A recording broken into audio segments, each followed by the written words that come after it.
Entry number 456. The Great Mistake, the lead-in to the Dark Age.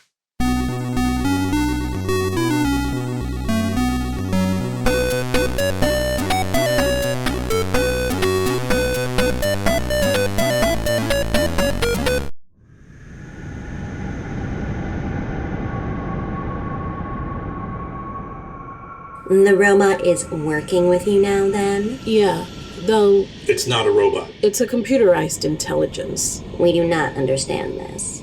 It's kind of like you. Yeah, it's also a hive. So there's no need for dissemination? No, but... We figured you'd be interested in it. Yes, we suppose so. Great, then we'll start. Welcome to the Oda'E Resource Library, a massive depository of knowledge with over 6 million articles. I am your guide to the Oda'E Resource Library, or Girl. Hello again, I am Girl. We've met before. Do you remember now? Good. We have not met. We are 3. Oh, good. As mentioned above, the Oda'E Resource Library is a massive compendium of knowledge with over 6 million articles. So many articles, so many things to learn about. Things like entry number 33, Oda'E, the ancient star that launched 1,000 ships. Oda'E was the star that, when it went supernova, created the Oda'E Nebula, located in the aft starboard area of the systems.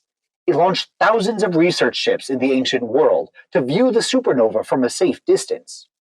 Even today, the Oda'E Nebula is an important research area for cosmic rays, star creation, and of course, the small black hole located on the starboard edge of Void Strata province. So much history and so much fun, all included in entry number 33, Oda'E. But today, we take a look at a different history. Today, we look at entry number 456, The Great Mistake. The Great Mistake was a historical event wherein an error in the great stellar communication pylons of the ancient world caused a massive electromagnetic pulse to echo throughout the systems. It's a pretty important historical event, though not as important as, say, the Grand Ordinal Wars, or the Solar Blight, or the painting of Untitled Number 8 by Lygos Bluetail. However, it's still an important demarcation event between the ancient world and the old world, the time of myths and the time of foundation, the Dark Ages and the Enlightened Ages. So it all makes sense for the Great Mistake to be included in an Ordinal Overview, instead of something like the Shedwell Expedition, which in theory began the First Grand Ordinal War. It all makes sense. You'll see. We assume you have already learned of these other events? Nope. Oh. But first...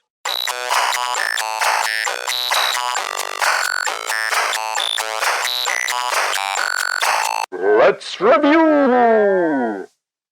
Space is very large and very strange. This has been the review. Question time! What was the homeworld to the Aywoorit? Abe, Laura, Alf, Xochimilco, On, Coriarth, Arp, Konkani. Do these words make sense to you? What, like the planets? Yes, you have learned of them in your time with the computer. Computerized intelligence. No, we haven't learned about any of this. We learned about something called a fish, though. We see. The correct answer was Alf. Planet Xochimilco was the homeworld to the Aywoorit, and much later it was the homeworld to the amphibian empire of Queopechal. It was not the homeworld to the Kingdom of Sari, though. Still, it's been an important system. For more information on Xochimilco, please visit entry number 604.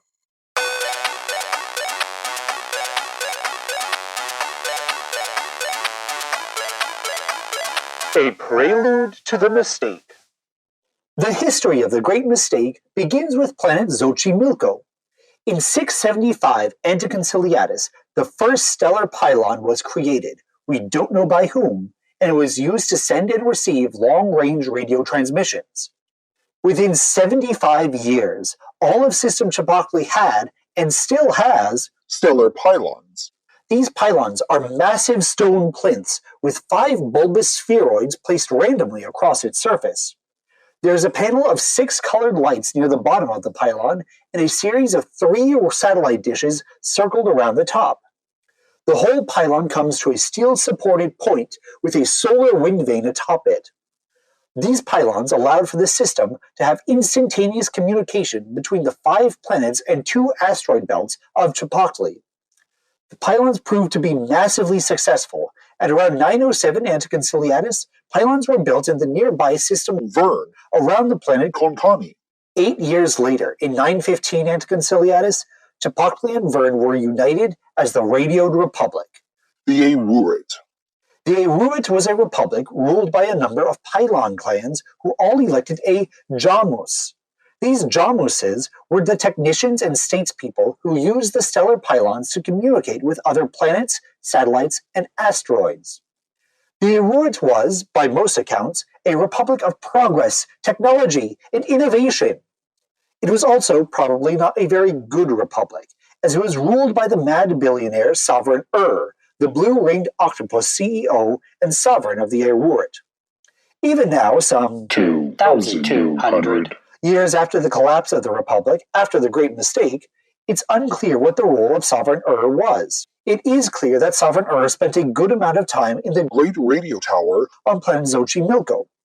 Along with the great leaps of innovation in the Aywoorit, there were also great leaps of bureaucracy. Each Jamus had to carefully record each communication in a ledger, and these ledgers were saved for the entire decade of the Aywoorit. These ledgers have proven to be incredibly important, as the ones that remained after the Chapoctli-Vern Civil War have been a wonderful primary source of information on how the Aywoorit worked internally. Oh, they're talking about the Dakakopova. You all know the Dakakopova. We learned about the existence of this place from them, right? Yeah, And created the accepted Kahama. yeah, the Dakakopova. This is fascinating, but please do not interrupt. Thank you. By the time Ophir telegraphed a history of Erd throughout the systems in 920 Anticonciliatus, the Aywoorit had become a bustling republic. They built a proto-stellar steam engine, allowing for greater mobility in the void. They had perfected long-range communications, and they had made leaps and bounds in the distribution of solar and cosmic ray energy. Ophir, who lived in the much larger and longer-lasting Uju-Yong Republic, had heard tell of these technological marvels and included the Aywoorit in his section on recent history. Pylons continued to be built, stretching from Ratatos to Sobek, Somnium to Mitchell. That's an area of 6 light years which all had quick communication with one another. Compare that to the radio communication of the Uju-Yong Republic, which at best would operate on a delay of at least 7 minutes. Also keep in mind that Ophir even hearing about the Aywoorit is impressive, as the 2 republics were 5 light years away from one another, in a time when it would take 90 years to travel that distance. For more information on the Uju-Yong Republic, please visit entry number 94. For more information on A History of Erd, please visit entry number 48. It was into this environment that the Great Mistake occurred. Technology was beginning to be developed, and the ancient technology left behind on the space arcs was beginning to be understood. The Uju-Yong Republic was making leaps in starship development, with the long-range starship the Puhov launched 25 years earlier to explore the then-new star Solubus Orba. The Aywoorit, as described, had made great progress in the field of communication and in starship engine creation. Were it not for the Great Mistake, we may very well have been thousands of years more advanced than we are. We may very well have found a way to colonize the nowhere world of Aywoorit. We may have cracked faster than light travel. We may have explored the Kakalom systems. But alas, the Great Mistake did happen. And here we are. But how did it happen? And what was it? Stay tuned to find out. Question time! What caused the Great Mistake? Abe. A bureaucratic oversight. Alf. The anger of the gods. We don't know. Erp. The hubris of Sovereign This Kakamama is meant to be Kakafam. Yeah, I don't think our messages were as understood as we thought. It knows about us. Only a little bit. Like one said, our communications didn't really go through. The Duke of Wax was always skeptical about that drive. The correct answer was We have no idea what caused the great mistake, and we may never truly know. As a being created with the sole purpose of knowing everything, this makes me extremely uncomfortable. At least it would if I could feel uncomfortable, which I can't. It's okay. Let's move on. Oof.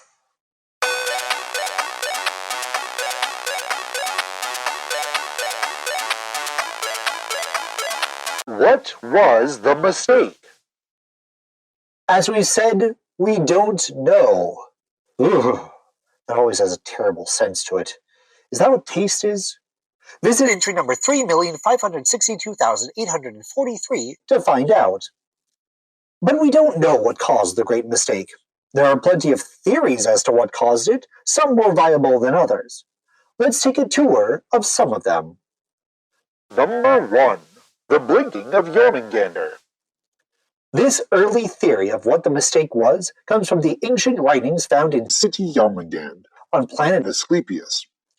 It claims that the great snake god Jormungandr blinked his great eye, that is the sun, and caused the mistake to happen. This theory holds little water, as Jormungandr is debatably real, and even if he is real, as described in the books of the Sari Ser, if Jormungandr blinks, the universe will end. So this clearly didn't happen, as the universe still very much exists. Please quit trying to convince people otherwise. Mostly, this theory was used as a cautionary tale in the later kingdom of Sari, urging people against great technological leaps. Number 2. Great gravity's anger. This is a similar theory, where the Aywoorit had started to meddle in technology that should have stayed lost. Technology like radio signals, steam engines, and interspecies relations. Old followers of the Year War saw this as going against the wishes of the gods, and claimed that gravity itself became angry and caused the massive electromagnetic pulse. This is again mostly a scary story used later to ward people off of technological reliance. So this great mistake was an electromagnetic wave? Oh yeah, we did learn about this, I think. It's the quiet years. Wait. Number 3. Ujuyongi meddling. This early theory states that the Ujuyong Republic felt threatened by the growth of the Aywoorit and sabotaged their stellar pylons as a means of stopping them. The sabotage worked too well, and a massive electromagnetic pulse was loosed upon all the systems. This theory would make sense were it not for the fact that the Ujuyong Republic was 7 light years away from the Aywoorit, and the fact that the Aywoorit only lasted a decade. This means that even if Ujuyong felt threatened by the Aywoorit, there simply wasn't enough time for a sabotage effort to be launched. Number 4. Aywoorit military might. Our final early theory states that the Aywoorit loosed the Great Mistake as a means of showing off a new weapon and flexing their military muscles to their neighbors. This theory, like all of the early theories, doesn't make much sense. First, we have no indication that the Aywoorit was that interested in the military. They were more technicians and inventors than anything else.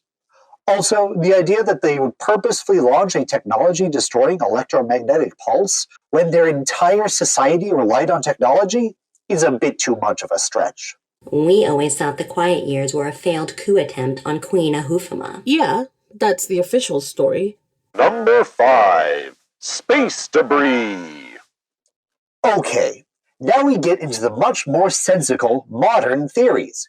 We begin with the idea that a small amount of space debris got lodged into one of the stellar pylons. This small amount of debris would have caused a minuscule amount of damage, enough to cause a mistake, but not enough to be seen by the safety technicians who worked on the pylons. This theory makes much more sense than great gravity's anger, but I personally find it hard to believe that the trained technicians of the Aywoorit would miss anything that would cause such a massive catastrophe. Number 6. A Russian bureaucratic incompetence. This is my personal favorite. The Aywoorit was deeply bureaucratic, and the bureaucracy controlled much of life. If a computer system needed updating at an inopportune time, then it would have been skipped, and the resulting mistake may have caused the electromagnetic pulse. Or, a small amount of debris did hit a pylon, but the bureaucrats didn't want to repair the pylon outside of its scheduled maintenance. Thus, the damage went unfixed and the mistake occurred. I think this theory makes sense. And it also shows how hilariously wrong life can be. Why would the Queen lie? Why would they lie to the Duke of Wax? The Duke of Wax is loyal. Yeah, we wonder about that as well. Number 7. Dudonic interference. Our time-traveling friends the Dudos are suspiciously quiet about this event. They claim that the time surrounding this event is one of the largest areas of nek volans that they know of, and that traveling to the time when all technology failed would cause their time windows to stop working, and it would leave them trapped there. Also, for all we know, the Great Mistake may be a REM, one of the events that must happen to keep the integrity of our timeline intact. So these are reasons why the Dudos wouldn't interfere with this event. But it still seems suspicious. Why don't the Dudos travel to this time? Why don't they give us more information about life pre-mistake? Why don't they stop this and allow us to live in the wonderful future world where we have faster-than-life transport? Why do I feel like there should be a bit of reassuring interruption here? Number 8. Magic. I know. Every mysterious event that happens is often hand-waved away by magic. But let's look at the facts. The electromagnetic pulse moved suspiciously fast. The wave acted in a way that no other electromagnetic pulse has, and every stellar pylon did emit the mistake wave at the same time. Now, it's also a fact that magic was mostly found on the port side of the systems during this time. But magic can travel. I mean, how could one electromagnetic pulse erase all technology for 1,000 years? It could be magic. You have been questioning the Queen. No, the Queen is good. Yeah, the Queen is good. Yes, the Queen is good.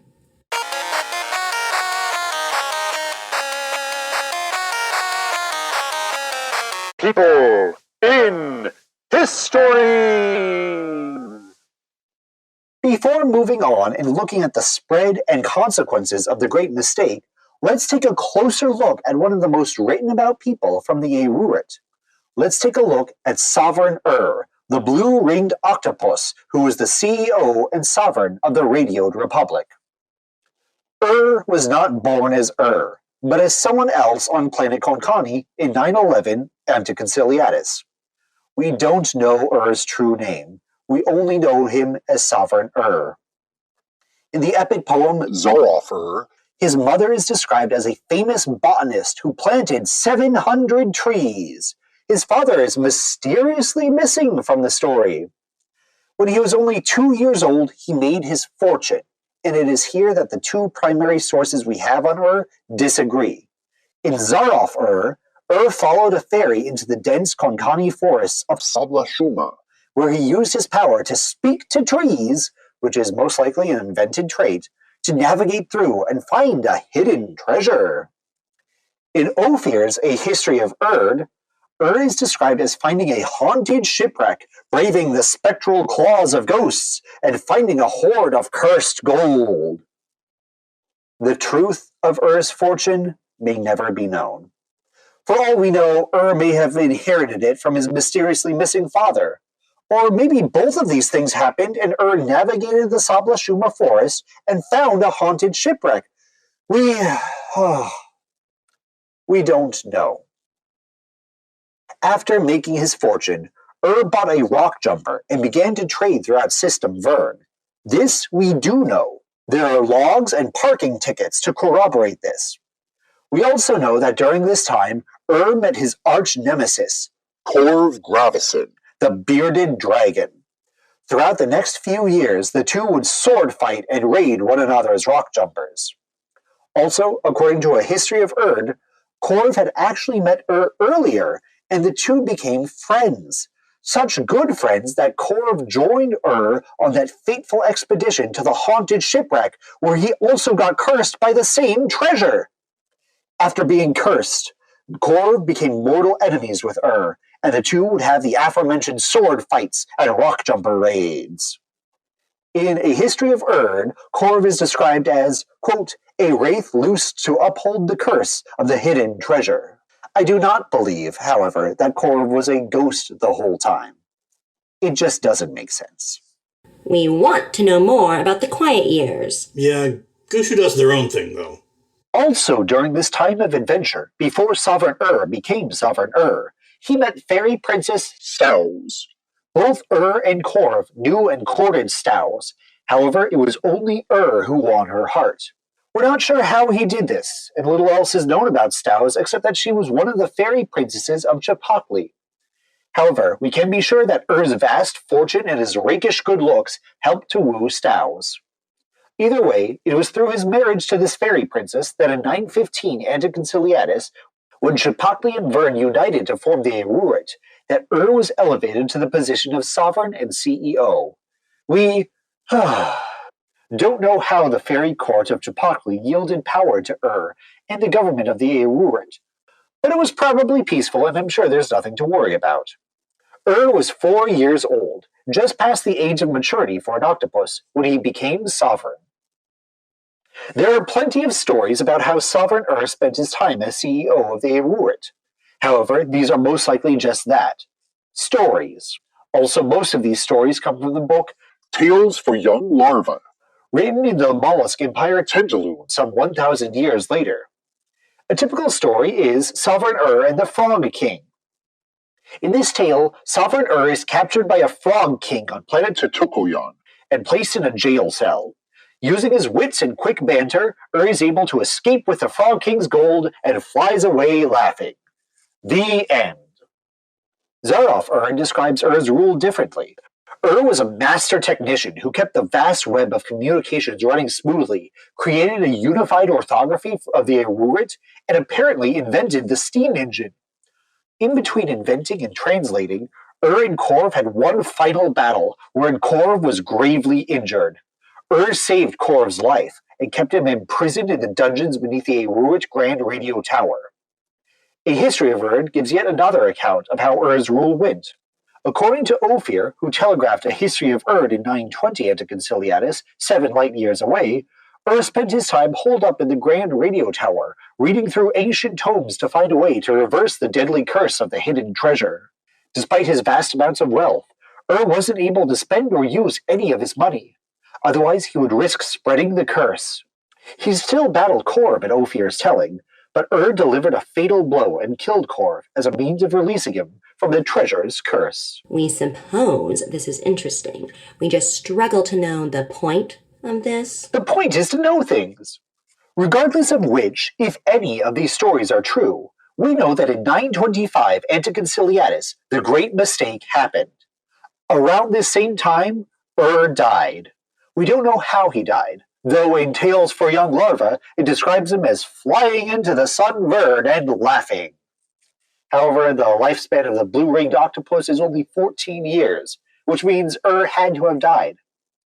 True, there are other stories that found a way to keep himself time-locked in a secret room in the dungeons of the Aywoorit Grand Radio Tower. But that's a story as well. Is dead. We don't know how, but he's dead. The end. For more information on Sovereign please visit entry number 421. Question time! How long did it take for the mistake to get to the Ujuyor Republic? Abe. It was immediate. Alf. 7 years. 10 years. Ark. It never did.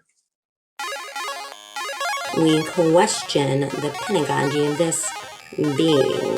We're learning things. But not the things we want to know. Yeah, that's kind of our fault. We pressed a lot of buttons early on. This being is capable of holding grudges? Yes. Fascinating.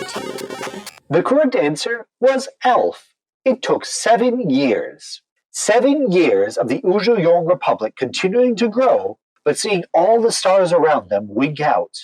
Not literally. The stars still show. But the civilizations and technologies around those stars all winked out as the fast-moving electromagnetic pulse echoed outwards at the speed of light. After those 7 years, Uzhuyong too winked away.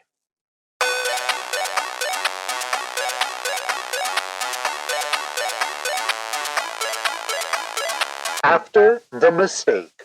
The consequences of the Great Mistake were manifold, and many of these consequences still reach into our modern day. Let's take a brief tour through some of the most significant results. The first consequence was also the most immediate. The Dark Ages. After the mistake wave hit a system, all circuit board technology failed, all digital archives erased, all progress stopped, as everything hit with the mistake wave would never work again.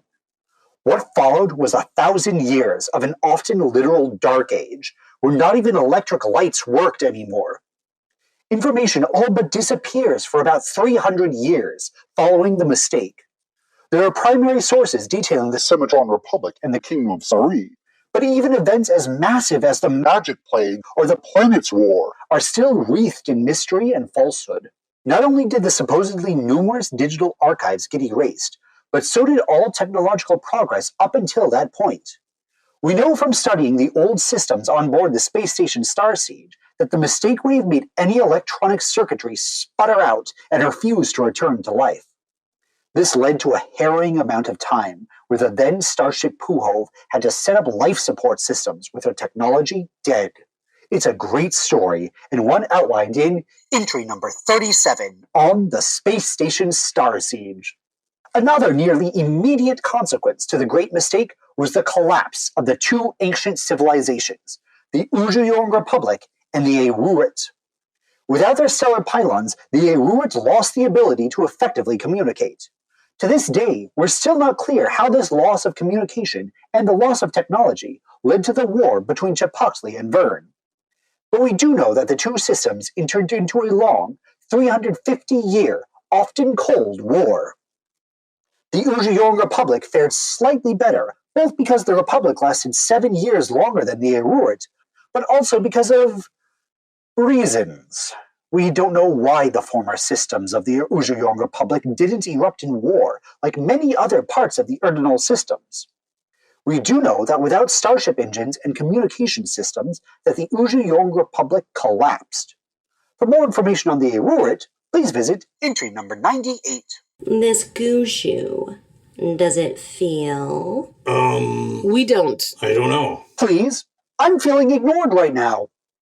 The mistake wave destroyed all digital archives, which had been the primary repositories of data, from what archaeologists have told us. Nowadays, we still have massive digital archives, and the majority of our data are stored in technological monoliths. We also, however, have the Orobotic file clutch. The Orfox Keb comes to us from the old empire of the Orobotic hegemony, and the foundation of the Orobotic hegemony came as a direct result from the Great Mistake. The collective fear of having a disaster like the Great Mistake happen again led to a reverence of paperwork in the aft starboard section of the Erdinal systems, around stars Nidhogg and Algoth Yorman. True, it wasn't just this fear that led to the reverence of paperwork. The Sari Sara religion had a major role to play. But the Great Mistake showed an intense need to have hard copies. It also created the need for an organized system to keep track of these hard copies of journals, memories, etc. Thus, the Orobotic file clutch was created and refined, and the Orfox Keb became the foundation for the Orobotic hegemony. Even today, the Orfox Keb is an important cornerstone to IPIS. It's also massive, just massive! For more information on the Orobotic file clutch, please visit entry number 21. For more information on the Orobotic hegemony, please visit entry number 118. Question time! How much media has been made about the Great Mistake? Abe.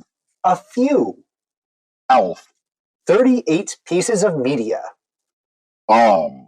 Hundreds. Ark. I don't know. A lot. Okay, go ahead and answer. If it does indeed feel, we cannot ethically disseminate into it. But during the War of the Hardened Shells... That's entirely different. Spoiler alert, it's Ark. I haven't calculated the exact number of works created about the Great Mistake, as it's a pointless bit of data for me. If you're interested, you can use your counting skills and determine it. Entirely different. Also, generations ago. For the edibles, anyway. It was 40 years ago. Generations! The more I think about it, the more this is starting to sound like a good exercise in determining data sets. In fact, you all now have homework. Next week, I expect a report on how many pieces of media have been made about the Great Mistake. Does that include us? Yes. Congratulations.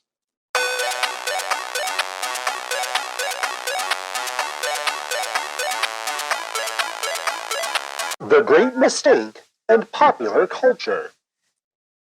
The effect of the Great Mistake on popular culture spans much more than just being the name of a popular rock band, The Great Mistakes. Entry number 1051. In fact, as we discussed above, your homework is to try and tabulate every single piece of popular culture created about or set during the era of the Great Mistake. However, we're going to take a brief tour through some of the most significant pieces of popular culture that have been inspired by this event. There are some stories and tales for young larvae that have Sovereign navigating the Great Mistake. These stories are probably false, because again, probably died soon after the Great Mistake. Also, one of these stories has Sovereign building a starship using only wood, iron, and magnets, which doesn't even make sense. Perhaps the largest piece of popular culture about the Great Mistake is also one of the oldest, Yezhnobzhaka, the book of 10 tales about life, death, and failure. Yezhnobzhaka is a Passaroni book of great renown, written circa 940 Anticonciliatus, and one of the few pieces of literature to come out of the Dark Ages. It is set during the coming of the Great Mistake. The work itself has been adapted multiple times for stage, screen, and page. In fact, here's a fun fact. The play A Good End by Cox du Bois is based off of Tale 3 from Yezhnobzhaka. For more information about this formative work, please visit entry number 1055. The book Thered is also set during the time of the Great Mistake. This book was written by Warbler author Bernie Bleary in Empire Year 755, when the flock of the crystal plumage was under the rule of the cat puppet Premier Boujurgul. It's about an unknown narrator speaking about the city of Torifogifa as it succumbs to the Great Mistake and all technology fails. Though ostensibly a book on history, it is widely accepted that Bleary uses the Great Mistake as a metaphor for the coming destruction of the cat empire of cat and the death of great bird culture. Bone crushers? Yes, now quiet. I want to get this homework right. Our tour of the Great Mistake in popular culture continues to the screen with one of the most famous movies of all time, The Seventh Bolt. This film, directed by famous moose director Og Olsis in Empire Year 540, is set during the Great Mistake and shows the collapse of all technology around the elk protagonist as they play Cementi Common against death. Olsis uses this setting in a similar way to Bleary as a means of meditation about death, failure, and inevitability. The robot director Op 110 created an Ipus Year 80s action horror movie set on planet Konkani during the Great Mistake. Op 110 uses the setting to illustrate the horror of losing communication and becoming isolated. It also illustrates the absolute terror we of cyberlife feel about this event. Most recently on the screen, there is a popular miniseries about the Great Mistake on the Sas Ba Ob Omninet channel. It was set during the last few days of the Aywoorit and followed a communications director, a Jamus, and a radio bureaucrat as they navigated the Great Mistake. The miniseries believes adamantly in the theory of the Great Mistake being a result of a Yarushan bureaucracy. We end our tour of popular culture with a look at how the Great Mistake has been portrayed on the stage. The famous bird ballet, Danse Macabre, has a section on the Great Mistake and the death of progress. The depiction of this varies from production to production.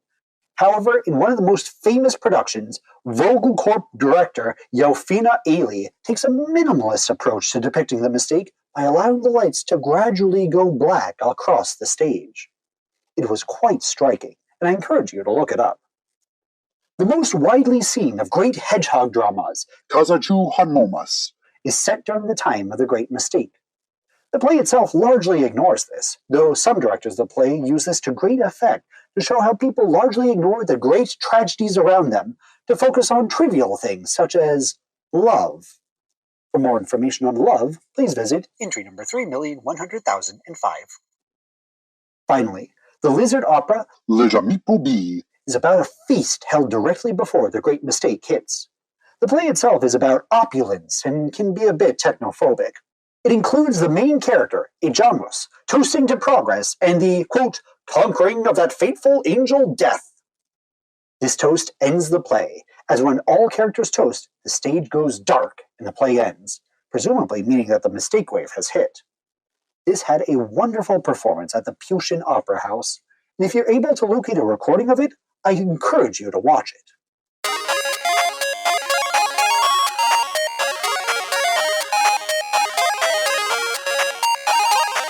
Test time! 1, What caused the Great Mistake? 2, What was the Great Mistake? 3, How much of the ordinal systems did the Great Mistake affect? 4, What was the most immediate consequence of the Great Mistake? 5. How has the Great Mistake been used in popular culture? Remember, these are the questions that are worth all of the star points. And yes, there are plenty of points in this entry where we've had to answer, I don't know, which, such a disgusting phrase. How do you all go through your hilariously short lives with this not knowing? I suppose that's why your lives are so short. Anyways, just because we don't know about some aspects of the Great Mistake doesn't change the fact that there are unquestionably correct and incorrect answers to these questions. Oh, you're answering. Well, we have to. It's a test. Yes, but are these star points useful? You can get a lamp with them. Oh, we do like lamps. Have you all answered yet? Most of the unquestionably right answers to these questions are short. You should be done. Why have only 73% of you answered? What have the rest of you been doing? Putting your hands in your mouths? That's gross. You're all gross. Please stop this and actually answer the questions so we can move on. Do we all need to answer? No, we're all one account. Okay, let us know if you get that lamp. Okay, I'm giving you 5 more seconds. There, 5 seconds. Now, let's move on. 1. What caused the Great Mistake? We don't know. Gross. Gross, gross, gross. I don't like that this is the answer. And yes, this disgust over not knowing is part of this, the unquestionably correct answer. You should all find this not knowing gross. 2. What was the Great Mistake? A massive electromagnetic pulse which echoed out from all of the ancient stellar pylons at once. This electromagnetic pulse would shut down all technology it touched, and all of the afflicted technology wouldn't turn on again, even to this day. 3. How much of the ordinal systems did the Great Mistake affect?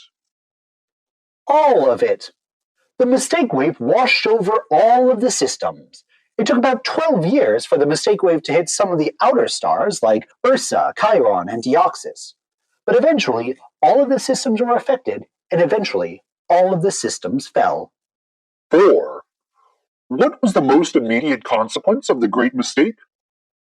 The most immediate consequence was the 1,000 years of a literal dark age. Well, okay, the dark ages didn't quite last 1,000 years. But for about 350 years, information all but disappears. And it took about 1,000 years for Loptiv Svalbard to simulcast The Angry Moon. across the systems, which is often seen as the official end of the Dark Ages and the beginning of the foundation of the Empire system. But that's another story. 5. How has the Great Mistake been used in popular culture? Most of the depictions of the Great Mistake use this event as a meditation about death, failure, and the cost of progress. There are some lesser parts of popular culture that use the Great Mistake as a way of discussing the evils of technology, but we don't have to think about these works. Instead, let's just remember that the Great Mistake probably happened because of BioLife making a stupid bureaucratic mistake. It's not technology. We are infallible.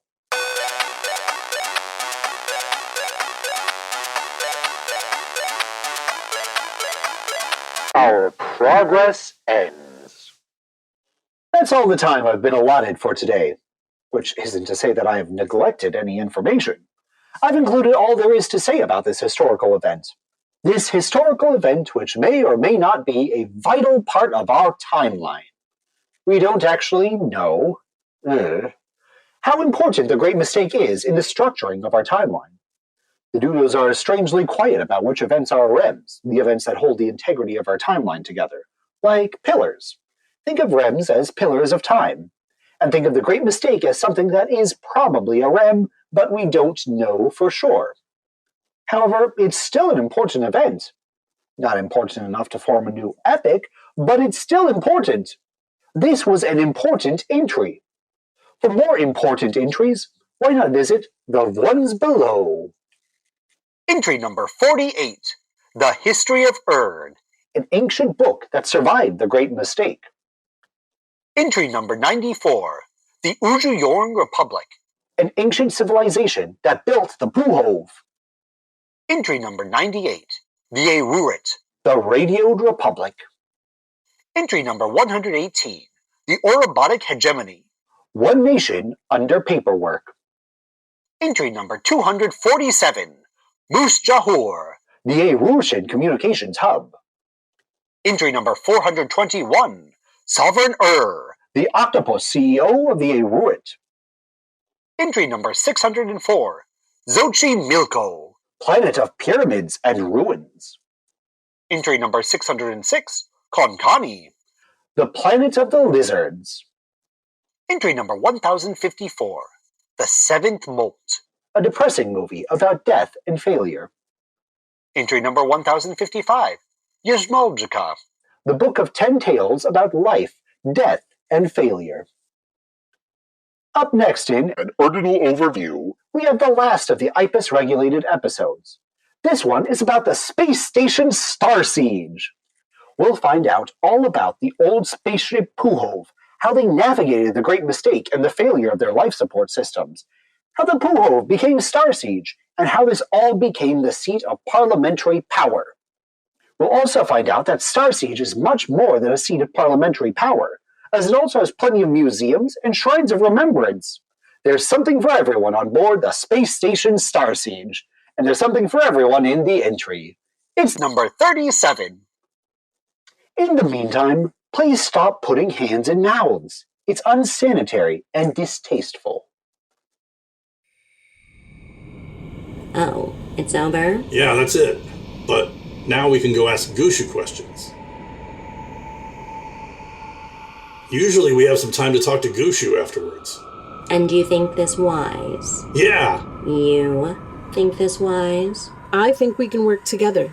Yes. We still think its pedagogy is flawed, but we see the appeal. It's fun, right? It informs us about these worlds.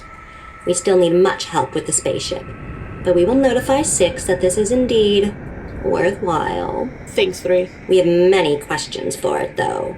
It does not turn on again for 2 weeks. It's hard to say. That's Gushu. Very well. If you ever find more out about the quiet years, please tell us.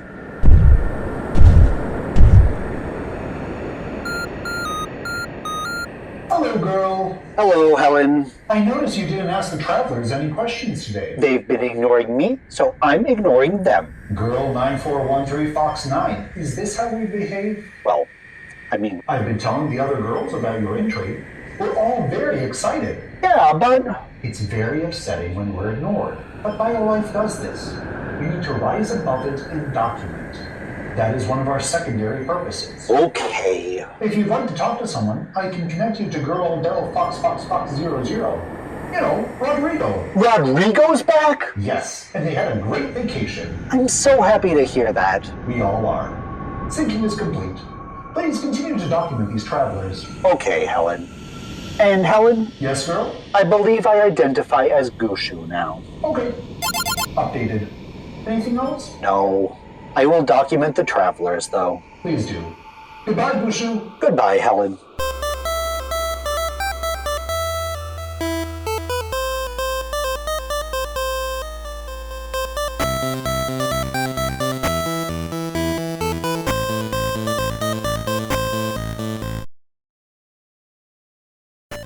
Girl! The Guide to the Erdinal Resource Library is written, directed, and produced by Vinny Gagnapan. The associate producer is Andrew Gingrich. The sound mixer is Stephen Holliger, and music is by Roll Music. Jason Ely is 1, Gabby Monroy is 2, and Anya DeGan is 3. Follow us on social media.